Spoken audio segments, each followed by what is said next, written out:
Gracias y bienvenidos a Express News. Comenzamos nuestro recorrido internacional de este viernes comentándoles que la cifra de fallecidos por el terremoto del pasado 6 de febrero, tanto en Siria como Turquía, aumentó a más de 42.000.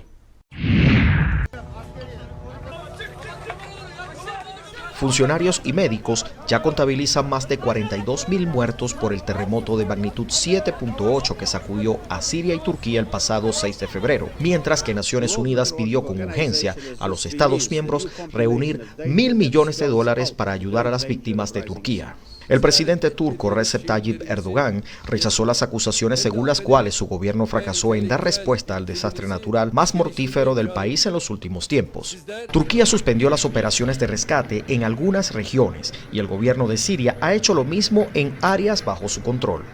El servicio de emergencias turco, AFAD, ha actualizado la cifra de muertos registrada hasta la medianoche pasada, constatando ya más de 38.000 víctimas, pero se trata de un balance provisional, ya que diversas estimaciones prevén que el saldo final está cerca o por encima de los 100.000.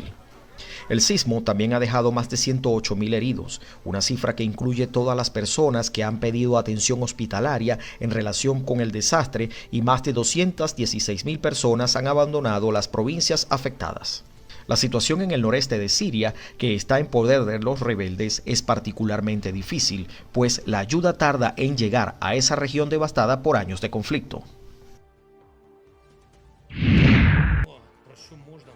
El presidente de Ucrania, Volodymyr Zelensky, intervendrá este viernes en la apertura de la Conferencia de Seguridad de Múnich, un evento en el que la situación de la guerra en su país centrará parte de los debates de los jefes de Estado y de Gobierno que asisten a esta cita en la ciudad ubicada al sur de Alemania. La situación en Ucrania es el eje central de las reuniones, a las que asisten, entre otros, la vicepresidenta de Estados Unidos, Kamala Harris, el presidente de Francia, Emmanuel Macron, el primer ministro británico, Rishi Sunak, y la presidenta de la Comisión Europea, Ursula von der Leyen. Zelensky intervino el año pasado en la anterior edición de la Conferencia de Múnich, días antes de que comenzara la invasión rusa a su país. Ucrania instó este viernes a los alrededor de 6.000 civiles que, según cálculos, aún quedan en la localidad de Bakhmut a que abandonen de forma inmediata esta ciudad.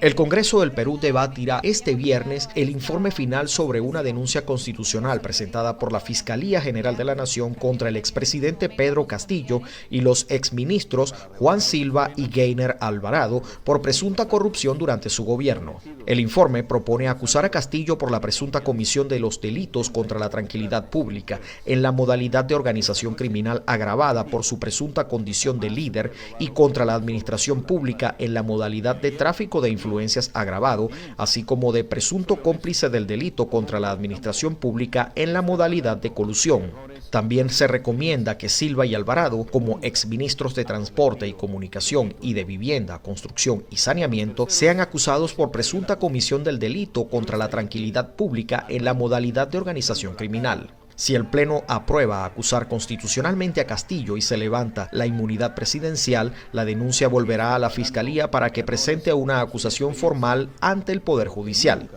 Castillo cumple una orden judicial de 18 meses de prisión preventiva dictada tras el intento fallido de golpe de Estado que llevó al Congreso a destituirlo el 7 de diciembre pasado por permanente incapacidad moral y designar en su reemplazo por sucesión constitucional a su vicepresidenta Dina Boluarte.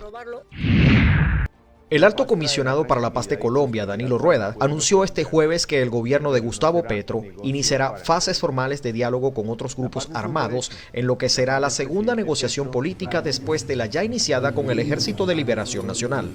Aunque el funcionario no especificó con cuáles organizaciones se sentarán a negociar, el gobierno de Petro adelantó que por el momento reconoce como grupo político al Estado Mayor Central, una disidencia de las FARC liderada por alias Iván Mordisco, que nunca firmó el acuerdo de paz en 2016. El gobierno iniciará una fase de espacios sociojurídicos con grupos que no tienen origen rebelde. Una de las principales promesas de Gustavo Petro fue perseguir una paz total que pasa por establecer diálogos y negociaciones con grupos armados que operan en el país. Al menos 22 periodistas nicaragüenses críticos al régimen de Daniel Ortega han sido declarados traidores a la patria y despojados de su nacionalidad, denunció este jueves el Movimiento de Periodistas y Comunicadores Independientes de Nicaragua. Entre los comunicadores afectados se encuentran Carlos Fernando Chamorro, galardonado en los 38 premios de periodismo Ortega y Gasset, y director del Confidencial y de Esta Semana. Wilfredo Miranda, colaborador en Nicaragua del diario español El País y el ganador del Premio Iberoamericano de Periodismo Rey de España 2018. Nicaragua atraviesa una crisis sociopolítica desde abril de 2018 que se acentuó tras las controvertidas elecciones generales del 7 de noviembre de 2021, en las que Ortega fue reelegido para un quinto mandato, cuarto consecutivo y segundo junto a Murillo como vicepresidenta, con sus principales contendientes en prisión o en el exilio. Y hasta aquí las noticias internacionales de este viernes 17 de febrero de 2023. Informó Emilio Velázquez para Express News.